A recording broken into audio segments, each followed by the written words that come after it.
Bulletin की शुरुआत करते हैं। प्रधानमंत्री नरेंद्र मोदी मंगलवार की सुबह यानी कि आज ब्रुनेई और सिंगापुर के दौरे के लिए रवाना हो गए हैं। आपको बताते चले कि किसी भी भारतीय प्रधानमंत्री का ये पहला ब्रुनेई दौरा है। प्रधानमंत्री नरेंद्र मोदी ब्रुनेई से 4 सितंबर को सिंगापुर जाएंगे। वहीं आपको यह भी बताते चले कि पीएम मोदी ऐसे वक्त ब्रुनेई जा रहे हैं जब भारत और ब्रुनेई अपने कूटनीतिक संबंधों का 40 साल का दावा जो है एक लंबे कार्यकाल को जो है उनकी ओर से आयोजित किया जा रहा है और उसको सेलिब्रेट भी किया जा रहा है। आपको बताते चले कि ब्रुनेई में भारतीय समुदाय के लोगों की संख्या 14,000 है और ब्रुनेई में डॉक्टरों और टीचर्स समुदाय में अच्छी खासी संख्या भारतीयों की है। वहीं आपको यह भी बताते चले कि पीएम नरेंद्र मोदी का ब्रुनेई दौरा दोनों देशों के बीच रक्षा सहयोग के हिसाब से बेहद ही अहम माना जा रहा है। दोनों देश रक्षा सहयोग में संयुक्त वर्किंग ग्रुप स्थापित करना चाहते हैं और इसके अलावा पीएम मोदी के दौरे के दौरान ऊर्जा संबंधों और अंतरिक्ष क्षेत्र में भी सहयोग बढ़ाने की संभावना जताई जा रही है। आपको बताते चले कि पीएम नरेंद्र मोदी ने अपने इस विदेश यात्रा को लेकर कहा कि मैं ब्रुनेई की पहली द्विपक्षीय यात्रा पर जा रहा हूं। मैं सुल्तान हाजी हसनाल बोलकियाह और शाही परिवार के दूसरे सदस्यों से मिलूंगा ताकि हमारे ऐतिहासिक संबंधों को नई ऊंचाइयों तक ले जाया जा सके।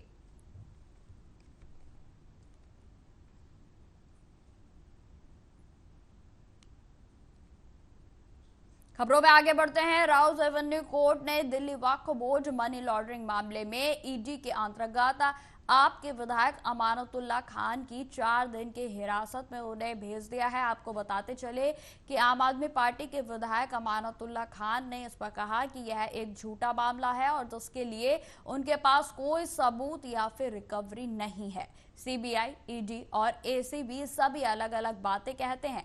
वे ईडी एक मामले में जो है उनके द्वारा कई मास्टरमाइंड बनाते हैं। आगे उन्होंने क्या कुछ कहा, आप सुनिए। कुछ कहना चाहेंगे आप? देखिए, इन दोनों ये केस है, इसमें सीबीआई से भी मेरी जमानत हो चुकी है, एसीबी से भी जमानत हो चुकी है, लेकिन ज़बरदस्ती एक फर्जी मुकदमा है जिसकी ना कोई सबूत है, ना किसी किस्म की कोई रिकवरी है, ना ही कहीं कोई पैसा जो है आया है कहीं से। ये भी सारी चीज़ें तो ज़बरदस्ती सीबीआई कुछ और कहती है, एसीबी कुछ और कहती है और फिर ईडी कुछ और कहती है। समझ ईडी ने कहा कि मास्टरमाइंड आप ही हैं। ईडी तो कुछ भी कह दे, मास्टरमाइंड 4 दिन की रिमांड में। हरियाणा विधानसभा चुनाव को लेकर राहुल गांधी के बयान पर आम आदमी पार्टी के नेता संजय सिंह ने कहा कि उनके इस कथन का मैं समर्थन करता हूं। निश्चित तौर पर भाजपा को हराना हम सबकी प्राथमिकता है, लेकिन इसके बारे में आधिकारिक रूप से हमारे हरियाणा के प्रभारी बातचीत कर सूचना अरविंद केजरीवाल को देंगे और उस हिसाब से निर्णय लिया जाएगा। आगे उन्होंने क्या कुछ कहा, आप सुनिए। देखिए, उनके इस कथन का मैं स्वागत करता हूं और निश्चित रूप से भारतीय जनता पार्टी को हराना हम सबकी प्राथमिकता है। उनकी नफरत की राजनीति, उनकी जन विरोधी और किसान विरोधी राजनीति, नौजवानों के खिलाफ उनकी राजनीति को, महंगाई के खिलाफ जो हम लोगों का मोर्चा है, निश्चित रूप से उनको हराना हमारी प्राथमिकता है। लेकिन इसके बारे में आधिकारिक रूप से जो हमारे प्रभारी हैं हरियाणा के, संदीप पाठक जी और सुशील गुप्ता जी, वो लोग इसके बारे में अंतिम फैसला बातचीत करके और इसकी सूचना केजरीवाल साहब को देंगे और उस हिसाब से निर्णय लिया जाएगा। मैंने कहा कि आपने उनके एक वक्तव्य का जिक्र किया, लेकिन इसके बारे में कोई भी फैसला जो हमारे हरियाणा का संगठन का काम और चुनाव का काम जो लोग देख रहे हैं वो केजरीवाल जी की सहमति से लेंगे। सवाल ये है कि राष्ट्रीय स्तर पर संगठन के लिए आप सक्रिय हैं, इंडिया अलायंस में आप सक्रिय हैं, ऐसे में ये हरियाणा के चुनाव से संबंधित बात है, ये लोकसभा चुनाव से संबंधित बात नहीं है या ऐसे किसी राज्य से संबंधित नहीं है जहां पे मैं प्रभारी हूं। तो जो लोग संगठन का, पार्टी का काम करने का तरीका होता है, वहां प्रदेश अध्यक्ष सुशील गुप्ता जी हैं, वहां के संगठन का काम संदीप पाठक जी देख रहे हैं, इसके अलावा पार्टी के राष्ट्रीय अध्यक्ष हैं। तो पार्टी में निर्णय लेने की एक प्रक्रिया है, ये सब तय करने के बाद पीएसी हरियाणा और दिल्ली में दरवाजे खुले हैं क्या कांग्रेस के लिए? कोई बातचीत की जगह है क्या? अब आपने एक सूचना दी है, उसके बारे में और जानकारी लेके तब बताऊंगा आपको। खबरों में आगे बढ़ते हैं। उत्तर प्रदेश की राजधानी लखनऊ से एक युवती के साथ गैंगरेप का मामला सामने आया है। आपको बताते चले कि पीड़िता ने बताया कि इंस्टाग्राम पर उसकी दोस्ती विपिन सिंह नाम के एक युवक से हुई थी और वो कानपुर से लखनऊ उससे मिलने के लिए पहुंची और जहां से आरोपी उसे कार में बैठाकर चिन्हट इलाके में एक होटल में ले गया और वहां उसने 3 दोस्तों के साथ उसके साथ गैंगरेप की घटना को अंजाम दिया। पीड़िता ने आगे यह भी बताया कि आरोपियों के चुंगल से छूटकर किसी तरह वह वहां से भागी और थाने पहुंचकर गैंगरेप का केस दर्ज कराया गया।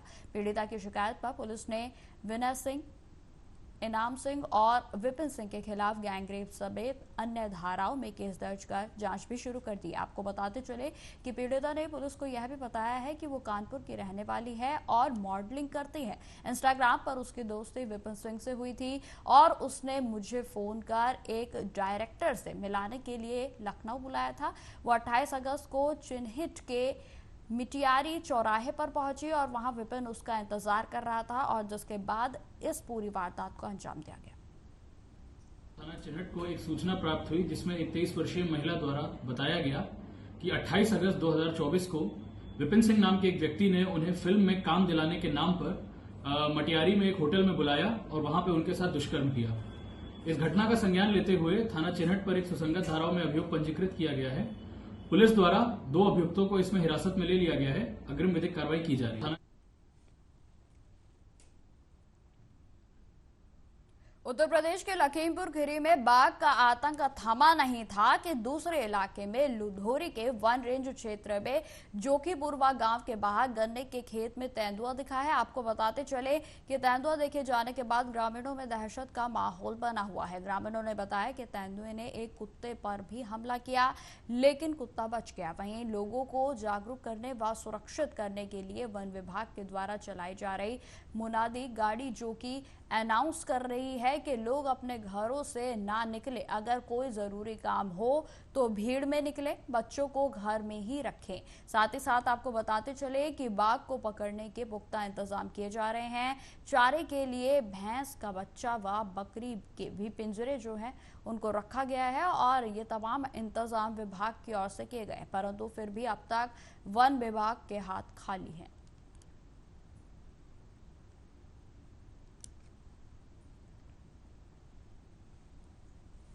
तो आपको बताते चले कि लखीमपुर खीरी में जहां एक तरफ लगातार बाघ का आतंक था, तो अब तेंदुए के जिस तरीके से उसकी तस्वीरें सामने आई हैं तो उसका भी दहशत का माहौल जो है उसके बाद बन गया है। और इसी खबर पर अधिक जानकारी के साथ लखीमपुर खीरी से हमारे साथ संवाददाता महेंद्र जी जुड़ गए हैं। तो महेंद्र जी, जहां एक तरफ अभी बाघ का जो आतंक है, जो दहशत है, वो ही खत्म नहीं हुई थी और अब तेंदुए की भी तस्वीरें सामने आई हैं, क्या कुछ ताजा अपडेट?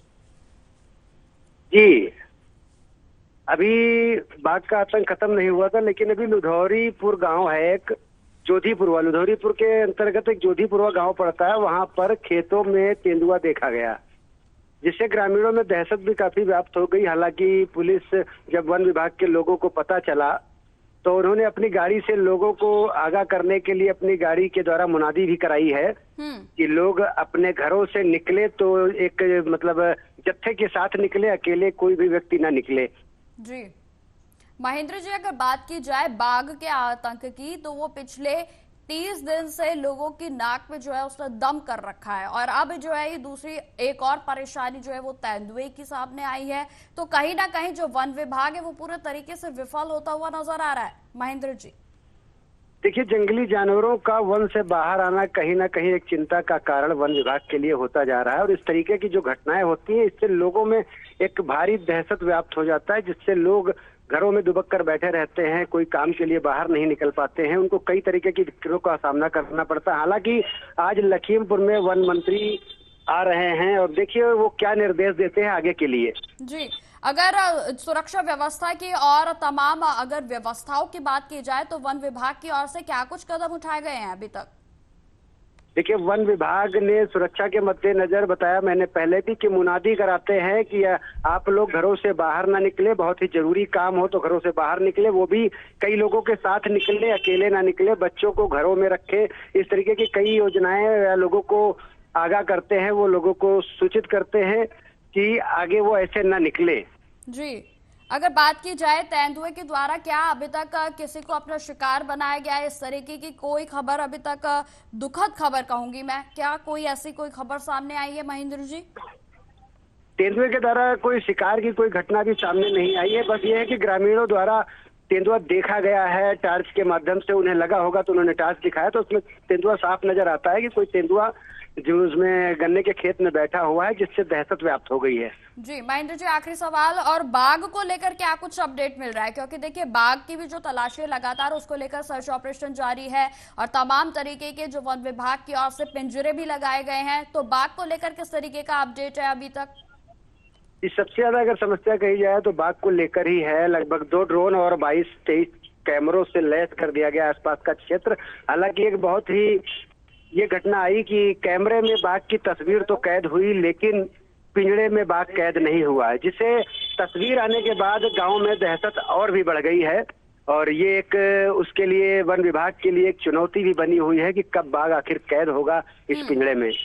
ठीक है महेंद्र जी, तमाम जानकारी के लिए आपका बहुत बहुत धन्यवाद। तो जिस तरीके से आपको बताते चले कि लगातार बाघ को पकड़ने के लिए भी उत्तर प्रदेश की ओर से जो लखीमपुर खीरी में जिस तरीके के हालात बने हुए हैं, वन विभाग पूरे तरीके से अलर्ट है। फिलहाल आपको उत्तर प्रदेश के अलीगढ़ में लिए चलते हैं, जहां पर आपको बताते चले कि मुस्लिम विश्वविद्यालय के पूर्व छात्र व आम जनता के द्वारा सड़कों पर उतरकर प्रदर्शन करना शुरू कर दिया गया है। आपको बताते चले कि अलीगढ़ की जनता का कहना है कि जिस तरह से मुसलमानों की हर रोज हत्या हो रही है, उसको लेकर देश में मॉब लिंचिंग के खिलाफ सख्त कानून बनाने की जरूरत है। और यही कारण है कि देश भर में सख्त कानून ना होने की वजह से हर रोज मुसलमानों को निशाना बनाया जा रहा है, और जिसको लेकर अलीगढ़ की जनता में अब आक्रोश व्याप्त हो गया है। अलीगढ़ की जनता व अलीगढ़ की मुस्लिम विश्वविद्यालय के पूर्व छात्रों के द्वारा इसको लेकर विरोध करना शुरू कर दिया गया है, और जिसमें आज दर्जनों की तादाद में जनता के साथ अलीगढ़ मुस्लिम विश्वविद्यालय के पूर्व छात्र जिला कलेक्ट्रेट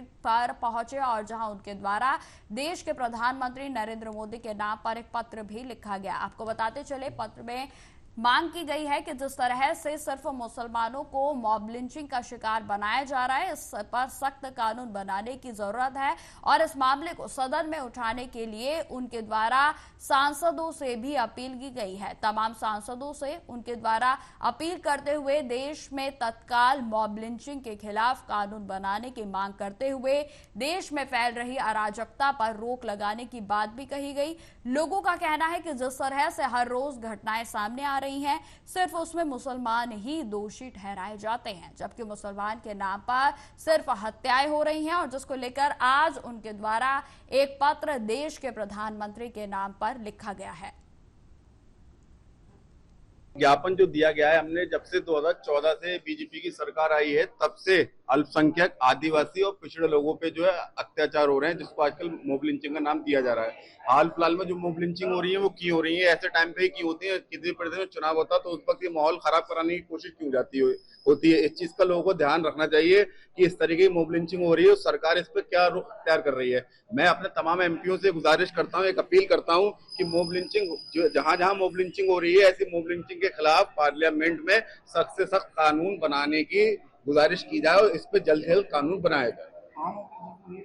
अभी जो मॉब लिंचिंग आप 2000 देखिए, सबसे पहले आप आ जाइए, पहलू खान की कर दी जाती है, तबरेज की कर दी जाती है, बिलाल खान की कर दी जाती है, और अभी हाल फिलहाल में ट्रेन में अशरफ साहब की जाती है, फिर मलिक साहब की करी जाती है। क्या है, मुसलमान को टारगेट क्यों किया जा रहा है? भाई अगर आपको लग रहा है किसी में कुछ है ऐसा, तो आप उसकी जांच कराइए। आप मारोगे थोड़ी, कानून मारने का अधिकार थोड़ी देता है किसी को। आप इस तरीके की चीजें जो हो रही हैं वो सरासर गलत हो रही है।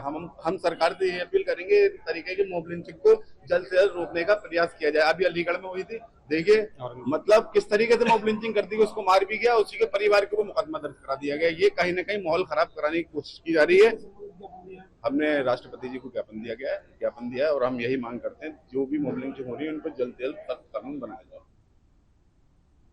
तो आपको बताते चले कि अलीगढ़ का यह पूरा मामला है, जिसमें जो पूर्व छात्र थे उनके द्वारा मांग की जा रही है। जिस तरीके से लगातार मुस्लिम समुदाय के लोगों के हत्याओं के मामले सामने आ रहे हैं, उसमें मॉब लिंचिंग के नाम पर सिर्फ हत्या की जा रही है। इस तरीके के जो दावे हैं वो मुस्लिम समुदाय के इन नेताओं के द्वारा किए जा रहे हैं, और इनका क्या कुछ कहना आप सुनिए। मेरा नाम सद्दाम हुसैन है, मैं जमालपुर से पूर्व पार्षद हूँ और आज हमने ये जो ज्ञापन दिया है डीएम साहब के माध्यम से राष्ट्रपति महोदय के लिए दिया है, जो हमारे देश में आए दिन जो मॉब लिंचिंग हो रही है और अभी फिलहाल में 3 दिन पहले हरियाणा में हुई है। साबिर मलिक नाम के एक इंसान की मॉब लिंचिंग हुई है। वो इसलिए मार दिया गया सिर्फ कि उन्हें शक था कि जिन लोगों ने मारा था कि इसके टिफिन में गौ मांस है। मतलब आपको शक है और आप मारना पीटना शुरू कर देंगे और इतना मारेंगे कि उसकी जान ले लेंगे। उसके वो कबाड़ का काम करता था और अपने परिवार का पालन पोषण करता था, लेकिन उसके साथ इतनी बेरहमी से मार पिटाई की गई कि उसका इंतकाल हो गया। और चलती ट्रेन में हाजी अशरफ हुसैन, उन्हें कुछ लोग गुंडागर्दी करते हैं, उन्हें मारते हैं और इतने उनके 2800 रुपये लूट लेते हैं, मोबाइल छीन लेते हैं और उन्हें ट्रेन में से फेंकने की कोशिश करते हैं। और अभी ये लोग इतने हावी हो चुके हैं कि अभी आर्यन मिश्रा नाम का व्यक्ति फरीदाबाद में 5 दिन पहले उसे इस शक में मार दिया गया कि वो गो मांस लेके जा रहा है, गो तस्करी कर रहा है, इस वजह से मार दिया। वो शक इसलिए था कि मुसलमान है, लेकिन माहौल ऐसा हुआ कि वो निकला आर्यन मिश्रा, उसे भी मार दिया गया। तो इस मॉब लिंचिंग का शिकार सिर्फ मुसलमान नहीं हो रहे, मुसलमान तो हो ही रहे, उसके साथ साथ हिंदुओं को भी ये मॉब लिंचिंग का शिकार कर रहे हैं। 2018 में इसमें पुलिस प्रशासन के लोग भी नहीं बच रहे हैं। सुबोध कुमार जो थे SHO सयाना के, उन्हें भी गोली मार दी गई भीड़ में। तो ये भीड़ तंत्र जो है एक तरीके का दबंगाई का काम कर रहे हैं, गुंडागर्दी फैलाने का काम कर रहे हैं। ये हमने डीएम के माध्यम से राष्ट्रपति माध्यम, ये बैनर तले नहीं है, सब आम जनता के माध्यम से दिया गया है, किसी पार्टी का और किसी संगठन का इससे कोई मतलब नहीं है। इस खबर पर अधिक जानकारी के साथ अलीगढ़ से हमारे संवाददाता सैजी सिद्दीकी जी हमारे साथ जुड़ गए हैं। तो सैजी, क्या है पूरा मामला, सबसे पहले आप विस्तार में बताएं। जी निकिता, बता दूं, अलीगढ़ मुस्लिम यूनिवर्सिटी के पूर्व छात्र नेता द्वारा एक ज्ञापन प्रधानमंत्री के नाम लिखा है, जो राष्ट्रपति महोदय को भी दिया जाएगा और ACM द्वारा उनको सौंपा गया है। घटना यह है कि बीते दिनों 2014 के बाद जो मॉब लिंचिंग की घटनाएं सामने, या प्रदेश हो या देश हो जी, ट्रेन में कोई बुजुर्ग जा रहा है तो उसको मीट के नाम पे मार दिया जा रहा है। अलीगढ़ में भी घटना पिछली बार हुई थी कुछ काफी दिनों कि वो ईद का टाइम था, ईद से रोटी बना के अपने घर जा रहा था, कुछ झुंड लोगों ने पकड़ के उसको चोरी की घटना का शिकार बना के उसको पीट के मार दिएगा। तो इन घटनाओं पे रोक लगाने के लिए और एक कानून बनाने के लिए इन छात्रों द्वारा और आम जनता द्वारा एक मांग की गई है कि एक प्रस्ताव लाया जाए मॉब लिंचिंग को लेकर, और उस प्रस्ताव को लाया जाए। उस पर प्रस्ताव लाने के बाद मॉब लिंचिंग की घटनाएं रुक सके, ऐसा कोई ना कोई कानून प्रदेश और देश की सरकार लाए। जी सैजी, अगर बात की जाए जिस तरीके से इस पर कोई कानून बनाने की मांग जो है लगातार की जा रही है मॉब लिंचिंग को लेकर, और इस पर जिन नेताओं के द्वारा आज पत्र सौंपा गया है उसमें साफ ये कर दिया गया है कि इसमें ना सिर्फ मुस्लिम बल्कि हिंदुओं को भी शिकार बनाया जा रहा है। तो आपको क्या लगता है कि इस ज्ञापन से कहीं ना कहीं कुछ आवाज जो है वो उठेगी या फिर कोई ठोस कदम जो है वो केंद्र की ओर से उठाया जा सकेगा? सैजी जी निकिता, अलीगढ़ मुस्लिम विश्वविद्यालय के ये पूर्व छात्र है जिनके द्वारा ये ज्ञापन दिया गया है, तो कहीं ना कहीं मुस्लिम नहीं सर्व समुदाय के लोग इस घटना में पीड़ित हो रहे हैं। कभी ट्रेनों में मार दिया जाता है, कभी कोई निकल के जा रहा है उसको मार दिया जाता है, कभी कोई बच्चा चोरी के शक में पकड़ लिया जाता है।